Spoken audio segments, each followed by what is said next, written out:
Have you ever planted a seed? Think about it for a moment. You take this tiny, hard thing, something that looks almost lifeless, and you bury it in the dark earth. You cover it with soil. You can't see it anymore. And if someone who'd never seen a garden before walked by at that exact moment, they might think you were crazy. Why are you burying that seed? Why are you covering it with dirt? You're suffocating it. You're killing it. But you know something they don't. You know that what looks like burial is actually the beginning of new life. You know that the darkness isn't destroying the seed, it's transforming it. You know that without this apparent death, there can be no harvest. What if I told you that every hardship you face works exactly the same way? Today, we're going to explore one of the most profound truths preserved in ancient wisdom traditions. A truth that has the power to completely transform how you experience every difficulty, every setback, every moment of suffering in your life. This isn't about toxic positivity or pretending pain doesn't hurt. This is about understanding something deep and true about how transformation actually works in nature, in our hearts, and in the very fabric of our souls. By the end of this video, you'll never look at hardship the same way again. Part 1. The universal law of transformation. Let's start with something we all understand. Nothing valuable comes without resistance. A muscle doesn't grow stronger by resting. It grows by being stressed, torn down at the microscopic level, and then rebuilding itself stronger. A diamond doesn't form in comfortable conditions. It requires immense pressure over vast periods of time. A caterpillar doesn't become a butterfly by staying comfortable. It has to dissolve almost completely inside its chrysalis before it can emerge with wings. Nature shows us again and again. Transformation requires pressure. Growth demands resistance. Evolution needs friction. But here's what's remarkable. This same principle operates at the level of the soul.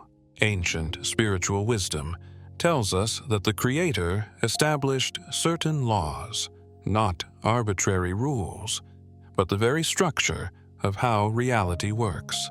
And one of the most fundamental of these laws is this: spiritual growth requires spiritual resistance. Just as you cannot develop physical strength without challenging your body, you cannot develop spiritual strength without challenging circumstances.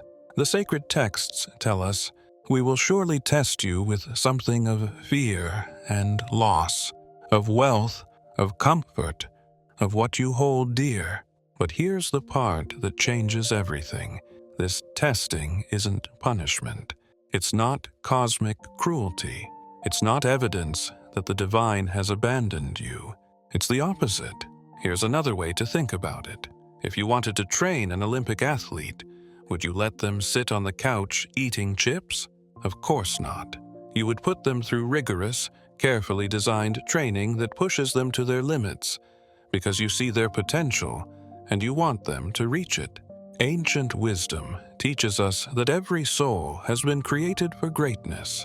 Every single one of us has within us the capacity for extraordinary virtue, profound peace, and deep connection with the divine. But these capacities are like seeds. They need the right conditions to grow. Those right conditions often look from the outside like the wrong conditions. They look like loss, like disappointment, like struggle, like that seed being buried in dark soil. The sacred texts tell us the sufferings which the divine imposes upon us are a means of perfecting our knowledge through experience. Let that sink in. Not random suffering, not pointless pain, but means of perfecting, tools for completing what was incomplete, for strengthening what was weak, for awakening what was dormant. Part 2. The Seed and the Farmer. There's a profound teaching preserved in ancient wisdom that compares our spiritual journey to the process of a farmer planting a seed. Stay with me on this, because this metaphor contains layers of wisdom that can completely shift your perspective. When a farmer plants a seed, what does he do? He takes that seed, which represents all his hope for the harvest, and he buries it. He covers it completely with dark earth. And then what happens? Nothing. At least nothing visible. Days pass, weeks pass. An impatient person walking by might say, "This is pointless. Nothing's happening. That seed is dead.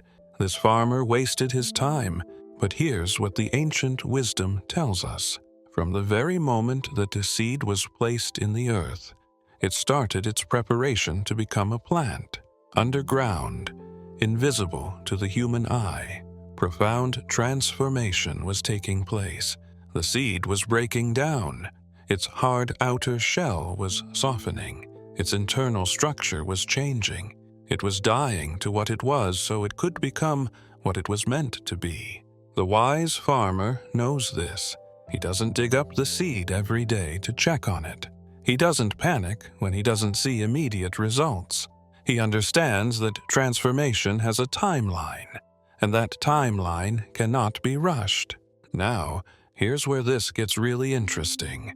According to the ancient teachings, there are two distinct stages in this process, and understanding them can save you from years of frustration. Stage 1. Invisible preparation. This is the stage where the seed is underground, where all the real work is happening, but nothing shows above the surface. In spiritual terms, this is when you're praying for something, working towards something, enduring something, and you see no results. You feel like you're getting nowhere. You start to question everything. But sacred wisdom tells us the reality is that within a few days the grain undergoes a profound change and begins to assume the shape of a plant, till its shoot emerges from the earth and becomes visible to everyone. The transformation is happening. It's real. It's working. You just can't see it yet. This is the stage where most people give up. They lose faith. They decide it's not working. They dig up their seed. Stage 2. Visible emergence. This is when the shoot finally breaks through the soil, when you see the first sign of growth. But even here, wisdom teaches us patience. The ancient texts say, "An ignorant child cannot understand at that stage that it will bear fruit only at its due time. He desires to see it bearing fruit immediately. But an intelligent cultivator will know what is the time of its bearing fruit. The shoot is not the fruit. The first sign of progress is not the completion of the journey. The wise person understands there are stages, and each stage is necessary. Let's make this practical. Right now, you might be in the buried seed stage of something in your life. You're working on healing from trauma, but you still have bad days. You're building a business, but you're not profitable yet. You're trying to overcome an addiction, but you keep relapsing. You're praying for a relationship, but you're still alone. You're developing a skill, but you still feel incompetent. The world tells you to give up if you don't see immediate results. Social media shows you overnight success stories that make you feel like a failure. Your own impatience whispers, "This isn't working. You're wasting your time." But ancient wisdom whispers back, "Those who are in haste get tired quickly and give up, and those who are steadfast persevere and arrive at their objective." The seed is transforming. The work is happening. The question is, will you be patient enough to see the harvest? Part 3. The 2 phases of every spiritual life. Here's something remarkable that ancient spiritual wisdom reveals. Every person who achieved spiritual greatness, every prophet, every saint, every truly transformed soul went through the same 2-phase pattern in their lives. Phase 1. Hardship, trial, persecution, loss, struggle. Phase 2. victory, honor, influence, abundance, peace. Why? Not by coincidence, not by random chance, but by divine design. The sacred texts explain it this way. The divine divided the lives of the spiritually great into two phases. One phase of hardship and calamities and sufferings, and the other of victory, so that during the phase of sufferings, those high moral qualities might be demonstrated which come into play at such times, and during the phase of victory, those high moral qualities might be illustrated which cannot be displayed in the absence of authority. Let me break this down because it's absolutely crucial. There are certain qualities of character that can only be developed and demonstrated through hardship, patience. You can't develop patience when everything goes your way. Patience is forged in the fire of waiting, of delayed gratification, of enduring what you don't want to endure. Trust in the divine. When you have money in the bank, health insurance, and a stable job, it's easy to feel secure. But do you trust the Creator? You'll never know until those securities are stripped away and you have nothing left to depend on but the divine. Courage. Courage isn't the absence of fear. It's moving forward despite fear. You can't demonstrate courage on sunny days with smooth sailing. Courage shows itself in the storm. Steadfastness. Anyone can stand firm when there's no opposition. But can you stand firm when everyone is against you? When your own family doubts you? When it costs you everything? Humility. Success and ease often breed arrogance. It's hardship that teaches us we're not as self-sufficient as we thought. It's struggle that breaks down the false self and reveals the true self. The ancient teachings say, perfect steadfastness is not manifested in the absence of great hardship and is appreciated when a person is greatly shaken. Think about the people you most admire, the ones whose character you respect. I guarantee they've been through something. They've endured something. They've come through fire and emerged refined, like gold that's been through the furnace. But here's the thing. Hardship alone doesn't make a complete person. There's a second phase that's equally necessary. There are qualities that can only be demonstrated when you have abundance, authority, and success. Gratitude. It's easy to complain when you have nothing. The real test is, can you be grateful when you have everything? And remember where it came from. Generosity. You can't demonstrate generosity until you have something to give. Poverty might make you sympathetic, but only prosperity gives you the opportunity to truly give. Forgiveness of enemies. You can't forgive someone who persecuted you until you have the power to take revenge. The sacred texts speak of those who forgive their tormentors, and forbear from their persecutors, and love their enemies. Justice. You can't demonstrate justice until you have authority. Power reveals whether you'll use your position to oppress or to serve. Humility in success. Anyone can be humble in failure. The real test is, can you remain humble when you're winning, when everyone's praising you, when you have power? The ancient wisdom teaches to not make riches the means of self-indulgence, and not to make power an instrument of tyranny and transgression. These are qualities for the demonstration of which it is necessary to possess riches and power. So this is why the complete journey of transformation requires both phases.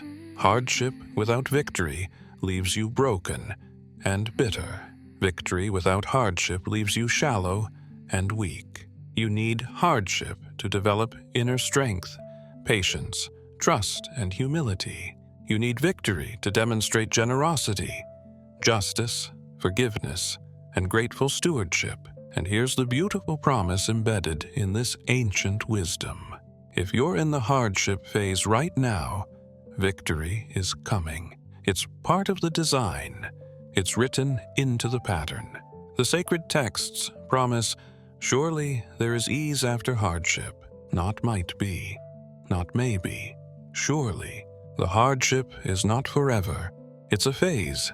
It has a purpose, and it's preparing you for the victory that's on the horizon.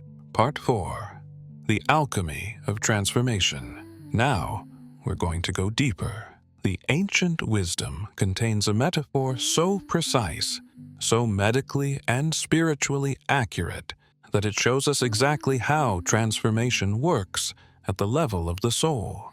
The sacred texts speak of two substances, camphor and ginger. Stay with me, because this is going to blow your mind. Camphor, a substance that suppresses, cools, subdues. In ancient medicine, camphor was used to treat poisonous conditions, fevers, inflammations, toxic states. It works by suppressing the poisonous matter, cooling the heat, subduing the dangerous elements. Ginger, a substance that strengthens, warms, energizes. In ancient medicine, ginger was used to restore strength after illness, to give a weakened person the power to move, to climb, to act again. The ancient texts say that the spiritually transformed drink of a cup which is tempered with camphor, and then drink of a cup flavored with ginger. What does this mean?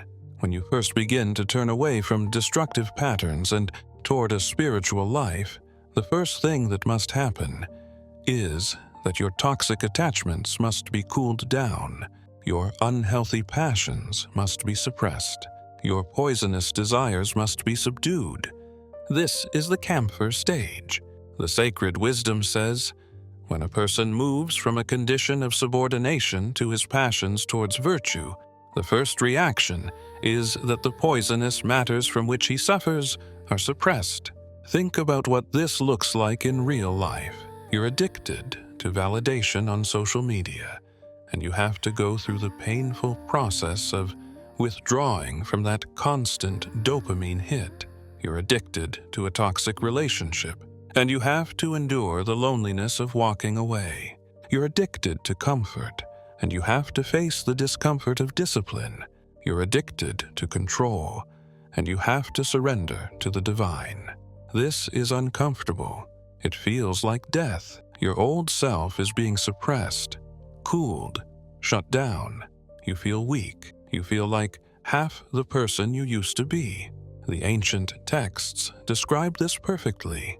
The poisonous matter is subdued, and dangerous tendencies are corrected, and poisonous conditions are left behind. But the limbs are still weak, and the patient cannot carry out anything that requires strength and moves about like a person who is half dead. If you're in this stage right now, you know exactly what this feels like. You've let go of the old patterns, but you don't yet have the strength of the new life. You're in the in-between, the liminal space, the valley. Many people quit here. They think, this spiritual path isn't working. I gave up my old life, and I feel weaker than ever. I'm going back, but the wisdom warns us. This stage is necessary. You can't skip the camphor. The poison must be cooled before strength can return. After the camphor comes the ginger. The sacred texts say, when poisonous matters are completely suppressed and the patient recovers his health to a degree, the second stage is that he derives strength from a drink flavored with ginger. The word for ginger in the original language literally means ascending a mountain. This is not accidental. This is genius. After the poison has been cooled and removed, you receive spiritual nourishment that doesn't just restore your strength, it gives you supernatural strength, the kind of strength that allows you to do what you could never do before. The texts describe it this way. This drink is the manifestation of divine beauty, which is the nourishment of the soul. When a person is strengthened by this manifestation, he is enabled to climb high mountains. That is to say, he performs such surprisingly difficult feats in the cause of the divine that no one whose heart is not inspired by the warmth of love can perform. This is the stage where you discover you're capable of things you never thought possible. You forgive someone you swore you could never forgive. You're generous when you thought you'd be greedy. You have peace in circumstances that would have destroyed the old you. You serve others when the old you could only serve yourself. You face fears that would have paralyzed you before. People who knew you before don't recognize you.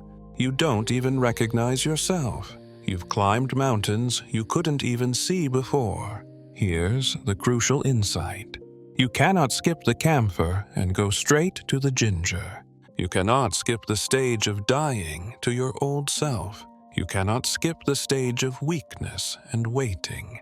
You cannot skip the stage of the poison being cooled. Many spiritual seekers try to skip this. They want the power without the purification. They want the mountain climbing strength without the camphor stage of having their poison suppressed. They want resurrection without death. It doesn't work that way. The ancient wisdom is clear. When a person empties himself completely of his condition as a creature and altogether discards desire and design and arrives at the stage of perfect surrender, he immediately experiences the stage of divine empowerment. First the emptying, then the filling, first the cooling, then the warming, first the camphor, then the ginger, first the death, then the resurrection. Part 5. Impatience, the silent killer of transformation. There's one thing that destroys more spiritual journeys than anything else. It's not doubt. It's not difficulty. It's not even suffering. It's impatience. The ancient wisdom is emphatic about this. One who is impatient is unfortunate. The sign of a pious one is that he is not impatient. Lack of patience has resulted in many a known case of failure. Let me share a teaching that made me completely rethink patience. It's about digging a well. Imagine someone decides to dig a well. He digs down 20 arm lengths into the earth. It's back-breaking work. He's exhausted. He's frustrated. And he's still hitting dry ground. So he thinks, this is pointless. There's no water here. I've wasted all this time and effort. I'm done. He walks away. But here's the tragedy. The water was only one more arm length down. If he had just persevered through that final bit of difficulty, he would have had all the water he needed. Instead, he wasted all his previous effort because he quit too soon.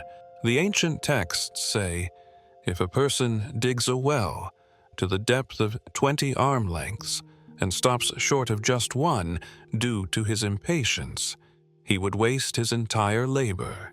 Were he to dig the remaining arm length with patience, he would achieve his purpose. How many of us have done this in our lives?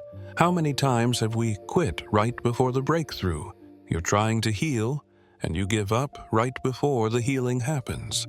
You're building something, and you quit right before it takes off. You're praying for something, and you stop praying right before the answer comes. You're changing a habit, and you relapse right before it would have broken for good.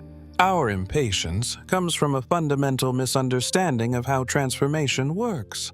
We think it should be like a microwave, instant results, but it's actually like pregnancy, a 9-month journey with distinct stages. The sacred teachings use this exact analogy. It never happens that a person marries today and a child is born next morning. Though the divine is all-powerful and can do whatever he wills, yet compliance with the law and the system that has been appointed is necessary. Even the Creator, who has infinite power, works through a process. There are stages, there are seasons, there is a time for planting and a time for harvest, and you cannot have the harvest at the planting season. The texts continue.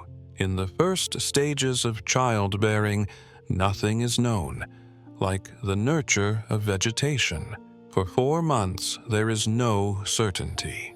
Then a movement begins to be felt, and after the expiry of the full period, The child is born after great travail. This is such a profound parallel.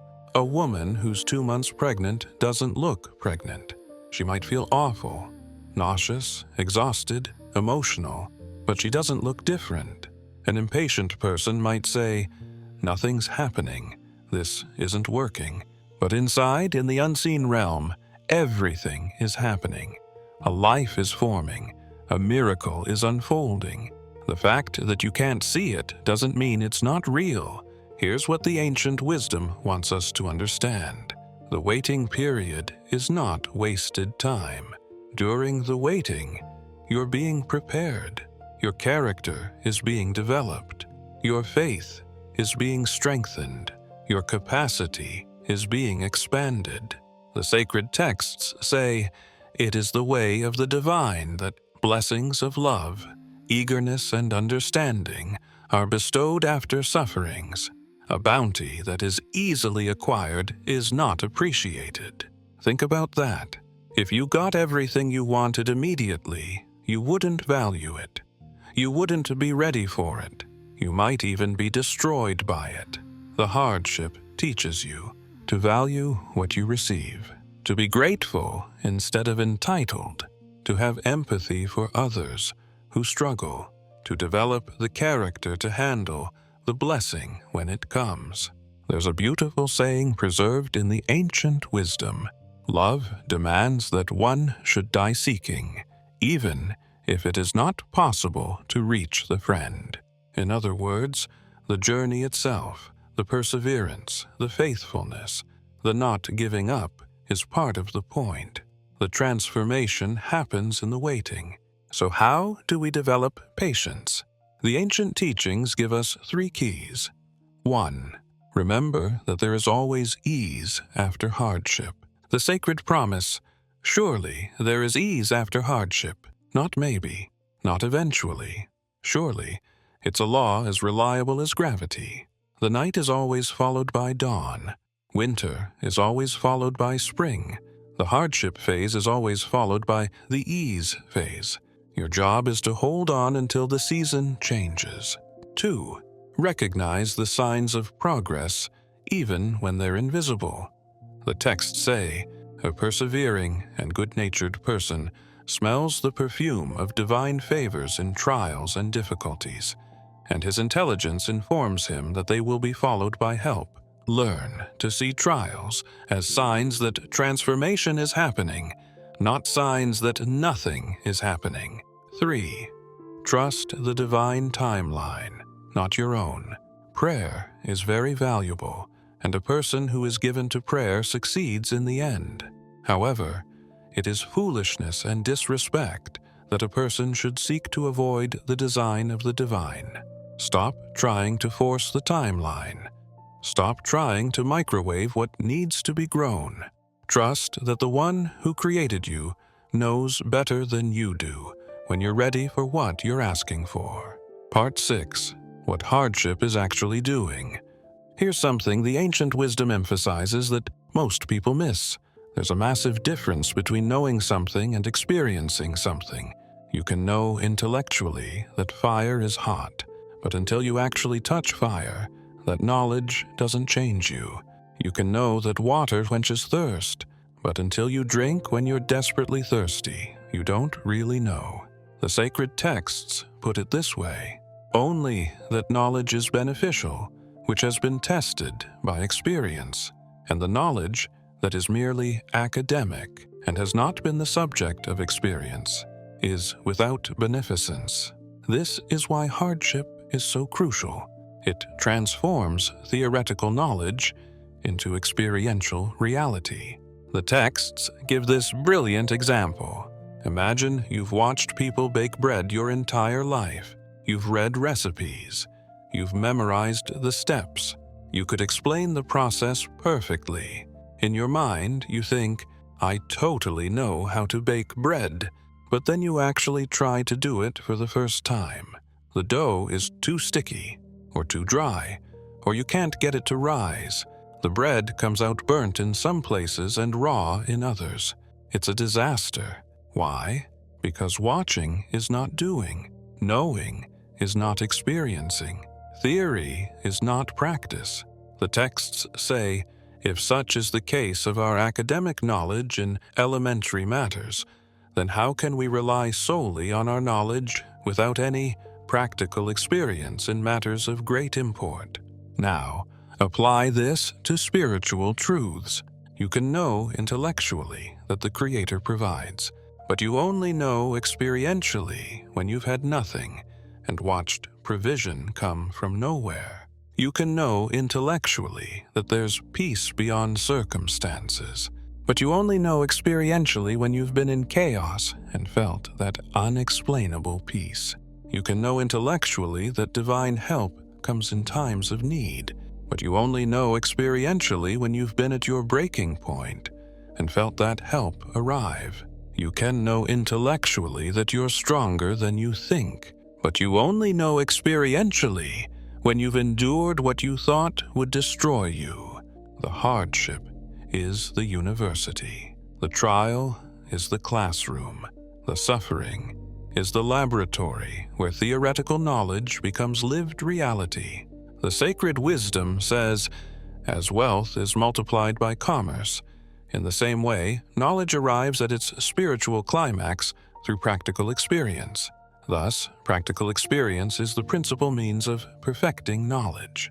So, what's the ultimate purpose of hardship? It's to move you from believing things about the divine, knowing the divine personally, having ideas about yourself, discovering your true capacity, thinking you have faith, possessing unshakable faith, claiming spiritual truths, embodying spiritual truths. The ancient texts are clear. The sufferings which the divine imposes upon us are a means of perfecting our knowledge through experience, not punishing, perfecting, not destroying, developing, not abandoning, awakening. Every hardship is an invitation to move from the theoretical to the real, from the imagined to the experienced, from the second hand to the first hand. Part 7. Practical Application. All of this wisdom is beautiful, but it's useless if we don't know how to apply it. So, let's get practical. If you're in hardship right now, and most of us are in some form of hardship, here's what ancient wisdom tells us to do. 1. Reframe your perspective. Stop seeing hardship as punishment and start seeing it as preparation. Every time something difficult happens, instead of asking, "Why is this happening to me?"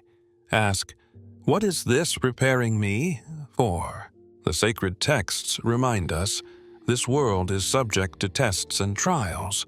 Both comfort and pain are temporary.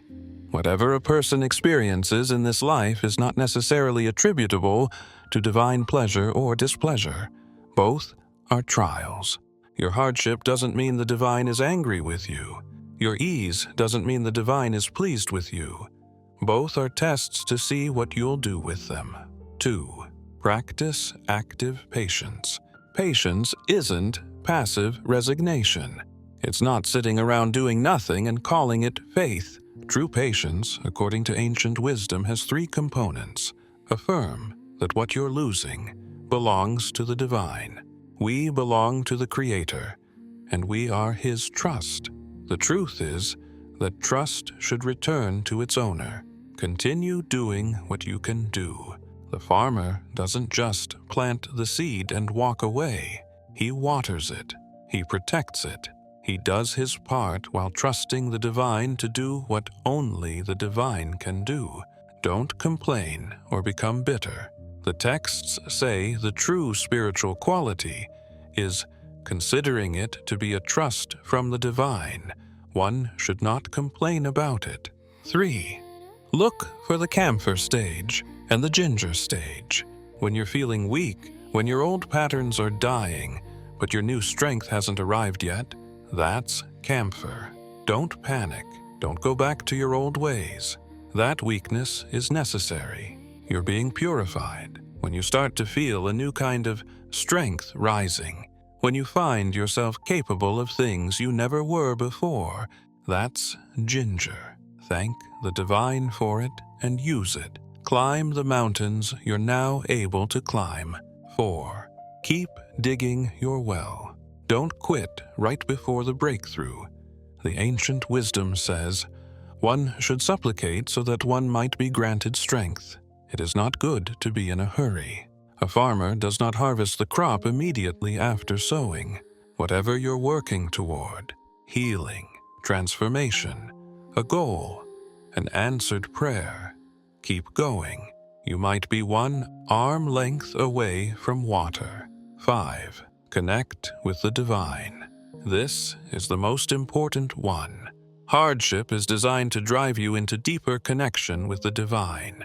The texts say, if you examine your conscience, you will recognize that you have not yet achieved the true comfort and satisfaction, which in an instant brings about spiritual transformation. Use your hardship as fuel for prayer, for connection, for turning toward the source of all help. Don't let it drive you away from the divine. Let it drive you toward the divine. Closing. Let me leave you with this. Right now, some of you are buried in dark soil. You're in the camphor stage. You feel like you're dying. You can't see any evidence that transformation is happening. You're tempted to give up. I want you to remember the seed, underground, invisible. The most profound transformation is taking place. Your hard shell is breaking down.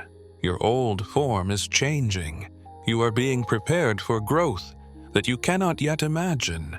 Others of you have just broken through the surface. You're in the early stages of the ginger phase. You're starting to feel strength you never had before. You're climbing mountains you couldn't even see from where you were before. Keep going. The best is yet to come, and some of you are in full bloom. You're in the victory phase after a long hardship phase. You have abundance, influence, opportunity. Remember why you went through what you went through. Use your strength to lift others. Use your resources to serve. Use your platform to point people toward the divine. The ancient wisdom promises us, surely there is ease after hardship. Not maybe, not eventually, not if you're lucky. Surely. The hardship is not forever. It's a season. It has a purpose. It's working for you, not against you. Trust the process. Trust the timeline. Trust the one who designed both. Your transformation is not just coming, it's already happening, right now, in ways you cannot yet see. Hold on. Keep digging. Don't give up. The harvest is coming. Reflection questions. For comments. What seed in your life are you most tempted to dig up right now? Can you identify whether you're in the camphor stage, feeling weak as old patterns die, or the ginger stage, experiencing new strength? What's one specific thing you're committing to not give up on, even though you can't see progress yet?